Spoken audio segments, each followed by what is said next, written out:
ஆனால் tyre safety ரொம்ப important. இதுக்காக டயர் மட்டும்தான் உங்கள் ரோடு தொடுது. உங்கள் வண்டியில் எந்த பிரச்சனை வந்தாலும் டயர் மூலியமாக தான் மேலே போகணும். டயர் வந்து ஈவனாக தேஞ்சு டயர் கம்ஃபர்ட் கரெக்டாக இருந்ததுன்னா உங்களுக்கு டயர் லைஃப் கிலோமீட்டர் மைலேஜ் ரெண்டுமே நல்லா கிடைக்கும். அலைன்மெண்ட் கட்டாயமாக ரொம்ப முக்கியம் டயர் மைலேஜுக்கு டெஃபினட்டாக. இப்போ நீங்கள் வண்டி விட்டு வெளியே போனீங்கன்னா உங்களுக்கு இல்லை ஒரு கல் எதனா எக்ஸ்டெண்ட் ஆயிடுச்சுன்னா உங்களுக்கு ஈஸியாக அந்த டயர் அடிப்படுற வாய்ப்பு இருக்குது. சில பிராண்ட் இருக்குது. ஃபார் எக்ஸாம்பிள் பிரிட்ஜ்ஸ்டோன், யோகோஹாமா பார்த்தீங்கன்னா கமர்ஷியல் பிராண்ட்ஸ், லைஃப் ஜாஸ்தி கிடைக்கும். டிரைவிங் கம்ஃபர்ட் ஜாஸ்தி வேணும்னா மிச்சலின், கான்டினென்டல் இந்த ரெண்டு டயர் பார்த்தீங்கன்னா சிலிக்கா இருக்கும். டயர் ஜாஸ்தி டயர்லேயே ட்ரெட் வேர் இண்டிகேட்டர் TYRE ஒரு ஐட்டம் இருக்கும்.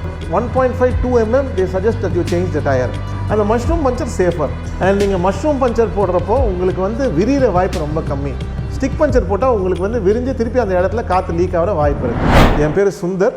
என் கம்பெனி பேர் VS என்டர்பிரைசஸ். ஒரு கடை பாடியில் இருக்குது, ஒரு கடை அம்பத்தூர் எஸ்டேட்டில் இருக்குது. பாடியில் இருக்கிற கடை என் பிரதர் விஷ்ணு பார்த்துக்கிறாரு. அம்பத்தூர் எஸ்டேட்டில் இருக்கிற கடை என் பேர் சுந்தர், நான் பார்த்துக்கிறேன். நாங்கள் 1993லேருந்து இந்த ஃபீல்டில் இருக்கோம். அண்ட் 1997-98 நாங்கள் அலைன்மெண்ட் ஆரம்பித்தோம். ஸோ நாங்கள் வந்து லாஸ்ட்டு ஆல்மோஸ்ட் 30 இயர்ஸுக்கு டயர் அண்ட் அலைன்மெண்ட் பண்ணின்னு இருக்கோம். ப்ரைமர்லி நம்ம கார் டயர்ஸ் ஜாஸ்தி விற்கிறோம், 2 வீலர் டயர் கூட ஜாஸ்தி பண்ணுறோம். எந்த டயர் வந்து வாங்கணும், அது எப்படி வாங்கணும் அப்படின்ற ஒரு ஐடியா மட்டும் சொல்லுங்கள். கார் டயர்ன்றது ஒரு காரோட பிராண்டை பொறுத்தது. சில கார் வந்து SUVன்னு சொல்லுவாங்க. யூட்டிலிட்டி வெஹிக்கிள்ஸ் வாங்குறப்போ கொஞ்சம் ரஃபாக பார்ப்பாங்க. சம் கஸ்டமர்ஸ் வந்து ஆஃப் ரோடிங் பார்ப்பாங்க. நீங்கள் வந்து இந்த செடான் வண்டி பார்த்தீங்கன்னா டிரைவிங் கம்ஃபர்ட் ஜாஸ்தி எதிர்பார்க்குற கஸ்டமர் இருப்பாங்க. ஜென்ரலாக ஒரு டயர் வாங்குறப்போ உங்களுக்கு கஸ்டமர் பாயிண்ட் ஆஃப் வியூவில் என்ன தேவைப்படுது, உங்களுக்கு டிரைவிங் கம்ஃபர்ட் வேணுமா இல்லை லைஃப் ஜாஸ்தி வேணுமா, எது உங்களுக்கு வேணுமோ அது ஏற்ற மாதிரி நீங்கள் டிசைட் பண்ணிக்கலாம். ஃபார் எக்ஸாம்பிள் உங்களுக்கு லைஃப் ஜாஸ்தி வேணும்னா சில பிராண்ட் இருக்குது. ஃபார் எக்ஸாம்பிள் பிரிட்ஜ்ஸ்டோன், யோகோஹாமா பார்த்தீங்கன்னா கமர்ஷியல் பிராண்ட்ஸ், லைஃப் ஜாஸ்தி கிடைக்கும். டிரைவிங் கம்ஃபர்ட் ஜாஸ்தி வேணும்னா மிச்சலின், கான்டினென்டல் இந்த ரெண்டு டயர் பார்த்தீங்கன்னா சிலிக்கா இருக்கும் டயர் ஜாஸ்தி. ஸோ டிரைவிங் கம்ஃபர்ட் நல்லாயிருக்கும். அது ஸோ பேசிக்காக நீங்கள் ஒரு டயர் சூஸ் பண்ணுறப்போ கஸ்டமரோட ப்ரிஃபரன்ஸ் என்னன்னு பார்க்கணும். அவங்களுக்கு வந்து லைஃப் வேணுமா, கம்ஃபர்ட் வேணுமா, இல்லை வேல்யூ ஃபார் மணி வேணுமா, விலை இவ்வளோ கொடுக்க வேண்டாம், விலை கொஞ்சம் கம்மியாக கொடுக்கலாம், எனக்கு வந்து இந்த ரேஞ்சில் இருக்கணும் ப்ரைஸு. ஸோ பேசிக்காக ஒரு 2-3 ஃபேக்டர் இருக்குது டயர் வாங்குறப்போ. கஸ்டமர் ப்ரிஃபரன்ஸ் தான் பேசிக்காக. சார் டயர் பொறுத்த வரைக்கும் பார்த்தீங்கன்னா எப்போ கொஞ்சம் சேஞ்ச் பண்ணணும்? அவங்க சொல்கிறது 40,000 to 45,000 கிலோமீட்டர்ஸ் இல்லை 5 years from the date of manufacture. டயர்லேயே ட்ரெட் வேர் இண்டிகேட்டர் TYRE ஒரு ஐட்டம் இருக்கும். அது வந்து 6 இடத்துல இருக்கும். ஸோ அது வந்து நார்மலாக வந்து if it is at about 1.52 mm they suggest that you change the tire. ஜென்ரலாக இந்தியாவில் அது பார்க்குறது இல்லை. டயர் நிறைய தேஞ்சி போச்சு, டயரில் வாப்லிங் லைட்டாக வருது, பஞ்சர் ஜாஸ்தி ஆகுது, அப்போ டயர் மாற்றுவாங்க. ஆனால் டயர் சேஃப்டி ரொம்ப இம்பார்ட்டன்ட். இதுக்காக டயர் மட்டும்தான் உங்கள் ரோடு தொடுது. ஸோ உங்களுக்கு உங்கள் வண்டியில் எந்த பிரச்சனை வந்தாலும் டயர் மூலியமாக தான் மேலே போகணும். உங்கள் டயர் நீங்கள் 40-45,000 கிலோமீட்டர்ஸில் கொஞ்சம் பட்டன் இருக்கிறப்ப மாற்றினீங்கன்னா உங்கள் வண்டிக்கு மீதி செலவு கொஞ்சம் கம்மியாகும். ஸோ சேஃப்டி ப்ரையாரிட்டி, சேஃப்டி ஆஸ்பெக்டில் ஒரு 45,000 kilometre safe time to change or 5 years. ஏன்னா டயர் ரப்பர் ஹார்ட் ஆகிடும். ஸோ அதான் சேஃப். சார் டயரோட சைடில் பார்த்தீங்க அப்படின்னா நமக்கு வந்து 150 bar 16 ZR R17 சொல்லி போட்டுருங்க சார். அதோட கரெக்டான மீனிங் சொல்லுங்கள். டயர் சைஸ்ன்றது ஃபார் எக்ஸாம்பிள் கார் டயர் பார்த்தீங்கன்னா எக்ஸாம்பிள் வந்து 185, 65, 15 வச்சுக்கோங்க. எர்டிகாக்கு வர டயர் 185 வந்து இந்த செக்ஷன், இந்த சர்ஃபேஸ் ஏரியா எம்எம்மில் இருக்கும். உங்களுக்கு 65ன்றது section height by section width, அது பேர் ஆஸ்பெக்ட் ரேஷியோ. பேசிக்காக அதுதான் டயரோட ஹைட்டு வரும். இந்த சைட் வால் இருக்கு இல்லையா, அந்த சைட் வாலோட ஹைட் வந்து 65ன்னு சொல்லுவாங்க. அது section height by section width. 15ன்றது rim size, circumference to circumference இன்ச்சஸில். ஸோ 185, 65, 15ன்றது ஃபுல், அதுதான் டயர் சைஸ் பேசிக்காக. இதுதான் வந்து எலாங்கேஷன் நீங்கள் சொல்கிறதுக்கு. எவ்வளோ கிலோமீட்டர்ஸ்க்கு அப்புறம் வந்து இந்த சர்க்கிள் சேஞ்ச் வந்து பண்ணணும், எவ்வளோ கிலோமீட்டர்ஸ் டயர் மாற்றிடும்? நீங்கள் டயர் ரொட்டேஷன் பற்றி பேசுகிறீங்க. பேசிக்காக இது சர்க்கிளில் டயர் ரொட்டேஷன் சொல்லுவாங்க. நார்மலாக வந்து 5000 கிலோமீட்டரில் டயரை வந்து பேக் ஃப்ரண்ட் போட்டு அலைன்மெண்ட் பார்க்கணும். 10,000 கிலோமீட்டர்ஸ் டயரை வந்து கிராஸ் பண்ண சொல்லுவாங்க. கிராஸ் பண்ணி அலைன்மெண்ட்டு வீல் பேலன்சிங் பார்க்கணும். திருப்பி 15,000 கிலோமீட்டர்ஸில் வந்து நீங்கள் பேக் ஃப்ரண்ட் போட்டு அலைன்மெண்ட் பார்க்கணும். 20,000 கிலோமீட்டர்ஸில் நீங்கள் கிராஸ் பண்ணி அலைன்மெண்ட் பேலன்சிங், தேவைப்பட்டால் இந்த மாதிரி ஒரு டியூப்லெஸ் மவுத் வரும். இந்த மவுத் மாற்றினா இன்னும் சேஃபர். இருக்குது அந்த மவுத் வந்து பாட்டம் ரப்பர் ஹார்ட் ஆகிடும். இப்போ வர வண்டிங்க, சில வண்டியில் சென்சார் மவுத் இருக்குது. அந்த மாதிரி சென்சார் மவுத்னா உள்ளே உங்களுக்கு காற்று தெரியும். அது வந்து TPMSன்னு சொல்லுவாங்க. அந்த மாதிரி மவுத் இருந்ததுன்னா உங்களால் வந்து மவுத்து மாற்ற முடியாது. ரெகுலராக ரொட்டேஷன் பண்ணிங்கன்னா எல்லா டயர் ஃப்ரண்ட்டு வீலுக்கு வர வாய்ப்பு கிடைக்கும். அலைன்மெண்ட் கரெக்டாக பார்த்தீங்கன்னா வேர் கொஞ்சம் ஈவனாக இருக்கும். முன்னாடி வந்து ஸ்டெப்னி எடுத்து மாற்ற சொல்லுவாங்க. இப்போ வர வண்டிங்கெல்லாம் ஸ்டெப்னி சின்ன டயராக இருக்கும். வீலில் 4 வீல் பெரிய டயராக இருக்கும். ஸ்டெப்னி ஒன்லி ஃபார் எமர்ஜென்சி வச்சுருப்பாங்க. ஸோ இப்போ 4 வீல் ரொட்டேஷன் தான் வருது. 5000 கிலோமீட்டருக்கு வந்து பேக் ஃப்ரண்ட்டு, எவ்ரி 5000 கிலோமீட்டர் நீங்கள் மாற்றி போடணும். 5000க்கு பேக் ஃப்ரண்ட்டு, 10,000க்கு கிராஸ். வீல் அலைன்மெண்ட் எவ்வளோ முக்கியம் சார் வண்டிக்கு? சார் அலைன்மெண்ட் வந்து டயர் வேருக்கு ரொம்ப முக்கியம். டிரைவிங் கம்ஃபர்ட்டுக்கு ரொம்ப முக்கியம். இங்கே அலைன்மெண்ட் வந்து பேசிக்காக வந்து உங்கள் வந்து 2 ஃப்ரண்ட் டயரும் வந்து பேக் டயருக்கு அலைன் பண்ணி ஈவனாக ஓட்டுறதுக்கு. இல்லை உங்கள் டயர் என்ன ஆகுனா ஒரு பக்கமாக தேயும், உங்கள் டயர் வந்து அவுட்டில் இருக்கும் இல்லை உள்ளே இருக்கும். இது மாதிரி அலைன்மெண்ட் ரெகுலராக பண்ணிங்கன்னா உங்கள் tyre straight towards your back wheels இருக்கும், டிரைவிங் கம்ஃபர்ட் நல்லாயிருக்கும், டயர் வேர் ஈவனாக இருக்கும். நீங்கள் 5000 கிலோமீட்டருக்கு அலைன்மெண்ட் பார்த்தா வண்டிக்கு நல்லது. நீங்கள் பேட் ரோட் மோசமான ரோட்டில் போட்டிங்கன்னா அலைன்மெண்ட் மாறுற வாய்ப்பு ஜாஸ்தி. ஏன்னா அலைன்மெண்ட் வந்து நம்ம கையில் தான் அட்ஜஸ்ட் பண்ணுறோம். மெஷின் வந்து உங்களுக்கு மிஸ் அலைன்மெண்ட் எவ்வளோன்னு காமிக்கும், ஆனால் அட்ஜஸ்ட்மெண்ட் வந்து கையில் தான் பண்ணுறோம்.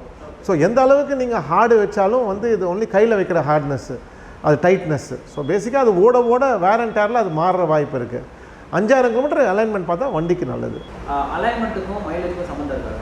ஆமாங்க, உங்கள் டயர் ஈவனாக இருந்து டயர் வந்து ஈவனாக தேஞ்சு டயர் கரெக்டாக இருந்ததுன்னா உங்களுக்கு டயர் லைஃபும் கிலோமீட்டர் மைலேஜ் ரெண்டுமே நல்லா கிடைக்கும். அலைன்மெண்ட் கட்டாயமாக ரொம்ப முக்கியம் டயர் மைலேஜுக்கு டெஃபினட்டாக. ஆமாம், உங்களுக்கு கம்மியாகாது தவிர டெஃபினட்டாக வந்து இம்ப்ரூவ்மெண்ட் கொடுக்கலாம் கூட உங்களுக்கு டயர் மைலேஜ் கம்மியாகாது. அதுதான் இம்பார்ட்டண்ட்டு. இப்போ ஆல்ரெடி வந்து இது 2 வீலர்ஸுக்கு வந்து நான் கேட்குறேன். இப்போ உங்களுக்கு இப்போ ஒரு எம்ஆர்எஃப் டயர் வந்து கொடுக்குறாங்கன்னு வச்சுங்களேன். இப்போ அதுலேருந்து மற்ற டயர் வந்து ப்ரிஃபர் பண்ணி மாற்றலாமா, இல்லை மாற்றினா நல்லது அந்த வண்டிக்கு? பிராண்ட் ப்ரிஃபரன்ஸ்ன்றது கஸ்டமரோட கம்ஃபர்ட் தான். ஒரு பிராண்ட் வந்து ஒரு கஸ்டமர் டிசைஃபர் பண்ணுவாங்க. ஆனால் எல்லா பிராண்ட் நல்லாயிருக்கும், எம்ஆர்எஃப் சூப்பராக இருக்கும், சிஎட் நல்லா இருக்காது, மிச்சிலின் ஃபஸ்ட் கிளாஸாக இருக்கும். ஒரு டயருக்கு ஒரு டெக்னாலஜி இருக்கும் அவங்க மேனுஃபேக்சர் பண்ணுறதுக்கு. ஆனால் ஜென்ரலாக டயர் லைஃப் பார்த்தீங்கன்னா ஆவரேஜாக தான் இருக்கும். 2 வீலரில் அவ்வளோ பெரிய வித்தியாசம் இருக்காது. கார் டயரில் சின்ஸ் 4 வீல்ஸில் இருக்கிறதுனால கஸ்டமர் எதிர்பார்க்குறது நிறைய கம்ஃபர்ட் எல்லாம் இருக்கிறதுனால உங்களுக்கு அந்த சிலிக்கா பேஸ் டயர் அந்த மாதிரி வித்தியாசமாக வரும். 2 வீலர் டயரில் உங்களுக்கு அந்த அளவுக்கு பெரிய வித்தியாசம் இருக்காது. இப்போ நிறைய ரேடியல் டயர்லாம் வருது 2 வீலரில் இப்போ வர வண்டிங்கெல்லாம். அது டெஃபினட்டாக உங்களுக்கு கொஞ்சம் வித்தியாசமாக இருக்கும், டிரைவிங் கம்ஃபர்ட்டு அதெல்லாம் காமிக்கும். ஆனால் இப்போ நீங்கள் ரெகுலராக வாங்குகிற ஸ்ப்ளெண்டரு, அந்த பழைய ஹோண்டா ஆக்டிவா அதெல்லாம் பார்த்தீங்கன்னா உங்களுக்கு பெரிய வித்தியாசம் ஒன்றும் வராது டயர் மாற்றுறப்போ. ஒரு சில பேர் வண்டியில் பார்த்திங்க அப்படின்னா ரொம்ப பெருசாக இருக்கும், வண்டியை தாண்டி வெளியில் வரும் அப்படின்னா அதெல்லாம் நம்ம ப்ரிஃபர் பண்ணி நம்ம போட்டோன்னா அதில் என்ன நெகட்டிவ் இருக்குது? சரி, இது ஒரு டீலர் ஒரு ஆள் அவங்க அவங்க அவங்க அவங்க எடுக்கிற அவங்க சாய்ஸு. ஆனால் நாங்கள் ஒரு டீலராக பேசிக்காக கம்பெனி ஓஇ நாம் வந்து மாற்றக்கூடாதுன்னு நம்ம எதிர்பார்க்குறோம். ஏன்னா கம்பெனி வந்து ஒரு டயரு போடுறாருன்னா அவங்க போடுறாங்கன்னா பேசிக்காக வந்து அவங்க நிறைய ரிசர்ச் பண்ணி தான் இது போடுறாங்க. அந்த வண்டிக்கு ஏற்ற மாதிரி ஒரு சைஸ் போடுறாங்க. நீங்கள் சைஸை மாற்றினீங்கன்னா இன்வேரியபிளாக உங்களுக்கு ஏதோ ஒரு இடத்துல வந்து உங்களுக்கு ப்ராப்ளம் வர வாய்ப்பு இருக்குது. எஸ்பெஷலி நீங்கள் சொல்கிறது அலாய் வீல். நாங்கள் ஜென்ரலாக அப்சைசிங் பண்ணுறதில்ல. அது நம்ம வந்து எங்கள் கம்பெனி எங்கள் கடைங்க வந்து நாங்கள் வந்து அப்சைசிங் ரெக்கமெண்ட் பண்ணுறதில்ல. But there are lot of dealers who recommend upsizing. அது அவங்க கஸ்டமரோட விருப்பம். நாங்கள் ரெக்கமெண்ட் பண்ண மாட்டோம் அப்சைசிங். ப்ராட் ரிம்மு, வண்டி விட்டு வெளியே வருது, இதெல்லாம் நம்ம இப்போ நீங்கள் வண்டி விட்டு வெளியே போனீங்கன்னா ஒரு வீல் போட்டிங்கன்னா நீங்கள் வண்டி ஓட்டுறப்போ இன்வேரியபிளாக உங்கள் வண்டி உங்கள் ஜட்ஜ்மெண்ட் வந்து உங்கள் வண்டியில் தான் இருக்கும். உங்கள் வண்டி விட்டு அந்த 2 இன்ச்சு 3 இன்ச்சு உங்களுக்கு தெரியாது. ஸோ நீங்கள் பை சான்ஸ் ஒரு ரோடு எண்ட் இந்த எண்டில் வரீங்கன்னு வச்சுக்கோங்க, மீடியன் பக்கத்தில் சம்டைம்ஸ் ஒரு ரோடு எதனா எக்ஸ்டெண்ட் ஆகுதுன்னா உங்களுக்கு, இல்லை ஒரு கல் எதனா எக்ஸ்டெண்ட் ஆகிடுச்சுன்னா உங்களுக்கு ஈஸியாக அந்த டயர் அடிப்படுற வாய்ப்பு இருக்குது. அது ஒரு பெரிய ரிஸ்க்கு தானே. ஏகப்பட்ட செக்மெண்ட்டில் டயர்ஸ் இருக்குது. ஒரு செக்மெண்ட்டும் சொல்லிவிட்டு இந்த செக்மெண்ட்டில் இருக்க பாசிட்டிவான விஷயம் மட்டும் சொன்னாங்க. இப்போ மிச்சிலின் அப்படின்னா ஒரு 3 வெரைட்டி செக்மெண்ட் தான் இருக்குது. ஒன்று உங்களுக்கு டயர் கம்ஃபர்ட், டிரைவிங் கம்ஃபர்ட் வேணுமா, இன்னும் வந்து டயர் லைஃப் ஜாஸ்தி வேணும்னா, இன்னும் வந்து value for money segment. Value for மணினா நீ கொடுக்குற பைசாவுக்கு மரியாதை, கொஞ்சம் விலை கம்மியாக இருக்கும். ஸோ உங்களுக்கு ஜென்ரலாக பார்த்தீங்கன்னா டிரைவிங் லைஃப் ஜாஸ்தி வேணும்னா பிரிட்ஜ்ஸ்டோன், யோக்கோஹாமா இது 2 கமர்ஷியல் டயர்ஸ்னு சொல்லுவாங்க. லைஃப் நல்லா கிடைக்கும். உங்களுக்கு டிரைவிங் கம்ஃபர்ட் நல்லா வேணும், சிலிக்கா பேஸ்டு டயரு. சிலிக்கா கொஞ்சம் ஜாஸ்தியாக இருக்கும், கம்ஃபர்ட் நல்லாயிருக்கும், லைஃப் கொஞ்சம் கம்மியாக இருக்கும். மேபி ஒரு 5000 கிலோமீட்டர் கம்மியாக இருக்கும் டோட்டலாக. சம்டைம்ஸ் அப்படி கூட இருக்காது. சம்டைம் மிச்சிலின்லாம் பார்த்தீங்கன்னா சம்டைம்ஸ் ஜாஸ்தியாக கூட ஓடும். ஸோ அது போட்டிங்கன்னா மிச்சிலின், கான்டினென்டல் போட்டிங்கன்னா உங்களுக்கு டிரைவிங் கம்ஃபர்ட் கொஞ்சம் நல்லாயிருக்கும். வேல்யூ ஃபார் மணி பார்த்தீங்கன்னா உங்களுக்கு மீதி பிராண்ட்லாம் வேல்யூ ஃபார் மணி வரும். சிஎட்டு, குட்டியரு, அப்போலோ இதெல்லாம் கொஞ்சம் value for money tyres. So இந்த ப்ராடாக இந்த 3 செக்மெண்ட் தான் இருக்கும். அகெயின் நீங்கள் பார்த்தீங்கன்னா கால் டாக்ஸி கஸ்டமர்லாம் பார்த்தீங்கன்னா அவங்களுக்கு லைஃப் ஜாஸ்தி எதிர்பார்ப்பாங்க. ஏன்னா அந்த வண்டி தான் அவங்களுக்கு சோறு போட்டுது. அவங்க அந்த வண்டி வச்சு தான் அவங்க வந்து சம்பாரித்து இருக்காங்க. ஸோ அது வந்து அவங்க வண்டி நல்லா பார்த்துப்பாங்க, லைஃப் ஜாஸ்தி வர மாதிரி பார்ப்பாங்க. ஸோ அவங்கெல்லாம் கமர்ஷியல் டயர் தான் போடுவாங்க. இதே ஒரு ப்ரைவேட் கஸ்டமர், ஒரு செடான் கஸ்டமர், அவருக்கு வந்து அடிக்கடி வெளியூர் போவார், டிரைவிங் கம்ஃபர்ட் எதிர்பார்ப்பாங்க. அதே மாதிரி சில கஸ்டமர்ஸ் வண்டி கொஞ்சம் கம்மியாக தான் யூஸ் பண்ணுவாங்க. எனக்கு மாதமே வண்டி வந்து ஒரு 200 கிலோமீட்டர் 300 கிலோமீட்டர் தான் சார் ஓட்டுவேன். நான் அப்படியே அங்கேருந்து ஆஃபீஸ் வந்து 10 கிலோமீட்டர் போயிட்டு வந்துட்டு ஞாயிற்றுக்கிழமை மட்டும் ஃபேமிலியோட வெளியே போவேன். அவங்க பார்த்தா வேல்யூ ஃபார் மணி செக்மெண்ட் போடுவாங்க. ஸோ அது கஸ்டமரோட மைண்ட் செட் பொறுத்து தான். ஆனால் ப்ராடாக இந்த 3 செக்மெண்ட் தான் இருக்குது. அந்த பஞ்சர் கிட்டோட உங்களோட தாட் என்ன சார்? எல்லாமே கரெக்டாக பண்ணுறாங்களா, இல்லை நம்ம வந்து அதில் ஏதாவது நெகட்டிவ்ஸ் நீங்கள் ஏதாவது ஃபீல் பண்ணுறீங்களா நீங்கள், இல்லை நீங்கள் பண்ணாதீங்க, இன்கேஸ் நீங்கள் கடையில் போய் கொடுத்தீங்கன்னா பெட்டராக இருப்பாங்க. இது actually out of the question தான் இது. அது உங்களோட தாட் ஏதாவது இருக்காது? இல்லை, பஞ்சர் பொறுத்த வரைக்கும் ஒரு ரொம்ப இம்பார்ட்டண்ட்டான விஷயம் ஆஸ் ஃபார் அஸ் இந்தியாவில் இருக்குது. ஏன்னா நம்ம ரோட்ஸ் இன்னும் அந்த அளவுக்கு வரல. ஸோ ரெகுலராக பஞ்சர் ஆகிற வாய்ப்பு இருக்குது. பஞ்சர் வந்து 2-3 விதமான பஞ்சர் சொல்லுவாங்க. ஆனால் பேசிக்கு ஒரு பஞ்சர் குத்தி பஞ்சர் போடுவாங்க, ஸ்டிக் பஞ்சர்னு சொல்லுவாங்க. இன்னொரு பஞ்சர் வந்து டயரை கட்டி உள்ளே க்ளீன் பண்ணி மஷ்ரூம் பஞ்சர் போடுவாங்க. அந்த மஷ்ரூம் பஞ்சர் சேஃபர். அது வந்து உங்களுக்கு வந்து கீழே உள்ளே க்ளீன் பண்ணி அது வந்து ஒரு கொடி மாதிரி இருக்கும், மஷ்ரூம் மாதிரி இருக்கும். அண்ட் நீங்கள் மஷ்ரூம் பஞ்சர் போடுறப்போ உங்களுக்கு வந்து விரிகிற வாய்ப்பு ரொம்ப கம்மி. ஸ்டிக் பஞ்சர் போட்டால் உங்களுக்கு வந்து விரிஞ்சு திருப்பி அந்த இடத்துல காற்று லீக் ஆகிற வாய்ப்பு இருக்குது. நீங்கள் கேட்டது வந்து பேசிக்காக நீங்கள் இந்த கிட்டு பற்றி கேட்டீங்க. கிட்டு பற்றி கேட்டிங்கன்னா, கிட்டு வரப்போ இந்த ஸ்டிக் பஞ்சர் மட்டும் தான் கிட்டில் வரும். பாயிண்ட் நம்பர் 1, நீங்கள் இந்த பஞ்சர் போட்டிங்கன்னா நீங்கள் வந்து முதல்ல வண்டியிலேருந்து டயரை வெளியே கட்டணும். கட்டிட்டு அப்புறம் உங்களுக்கு வந்து அந்த பஞ்சர் எங்கே இருந்து ஐடென்டிஃபை பண்ணுறதுக்கு உங்களுக்கு சோப் ஆயில் இல்லை வாட்டர் சொல்யூஷன் வேணும்.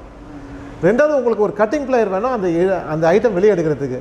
அப்புறம் நீங்கள் ஸ்டிக் பஞ்சர் போடுறதுக்கு அது கரெக்டாக ஊசி மாதிரி போட்டு ஸ்டிக் பஞ்சர் உள்ளே போடணும். ஸோ நீங்கள் போடுற டைமில் அது கரெக்டாக போடணும்.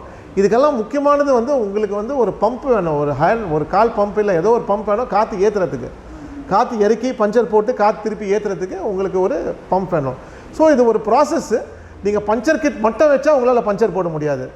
ஸோ நீங்கள் பஞ்சர் கிட்டோட 2-3 எக்ஸ்ட்ரா ஐட்டம் தேவைப்படுது. இது கொஞ்சம் time consuming job. I will say that puncture kit நீங்கள் வச்சிக்கினா எமர்ஜென்சி பை சான்ஸ் எங்கன்னா இடம் வந்து பஞ்சர் கடைக்காரன் இருந்தால் உங்கள் கிட் எடுத்து அவங்ககிட்ட கொடுக்கலாம் பஞ்சர் போடுறதுக்கு. தவிர நீங்கள் பஞ்சர் போடுறது கொஞ்சம் கஷ்டம். Point number 1. பாயிண்ட் நம்பர் 2 வந்து ஜென்ரலாக ஒரு டியூப்லெஸ் டயர் ரோட்டில் பஞ்சர் ஆகாது. நீங்கள் ஓட பஞ்சர் உங்களுக்கு இறங்கும், காற்று இறங்காது, உடனே காற்று இறங்காது. ஸோ அந்த ப்ராப்ளம் உங்களுக்கு வராது. இப்போ வந்து நம்ம சிட்டியில் வந்து மெட்ரோ ஒர்க்கு அந்த ஒர்க்கு அப்படின்னு சொல்லி நிறைய ஒரு கமர்ஷியலான ஒர்க் நிறைய போயிட்டுருக்கு. அதேமாதிரி ஹைவே வந்து பார்த்திங்க அப்படின்னா எப்போனா ஒரு வட்டம் ஹைவேனா எந்த டயர் கரெக்டாக ப்ரிஃபர் பண்ணுங்க? நீங்கள் வந்து ஒரு விஷயம் பேசிக்காக சொல்லிடுறேன் உங்களுக்கு. இந்த டயருக்கு வந்து நான் வாரண்ட்டி பற்றி ஃபஸ்ட்டு சொல்லிடுறேன். ஏன்னா நீங்கள் மெட்ரோ ஒர்க்கெல்லாம் சொன்னீங்க, டயர் அடிபடுற வாய்ப்பு ஜாஸ்தி. எல்லா டயருக்கு அன்கண்டிஷனல் வாரண்டின்னு ஒன்று வருது. முக்கால்வாசி எல்லா பிராண்டுக்கும் அன்கண்டிஷனல் வாரண்ட்டி கொடுக்குறாங்க.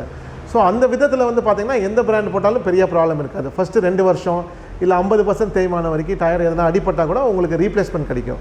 ரீப்ளேஸ்மெண்ட்னா ப்ரோ ரேட்டாக ரீப்ளேஸ்மெண்ட், நீங்கள் கொஞ்சம் பைசா கொடுக்கணும். வாரண்ட்டி மட்டும் தான் இருக்குது டயருக்கு. கேரண்டி டயருக்கு உலகத்துலேயே இல்லை, ஒன்லி வாரண்ட்டி டயருக்கு.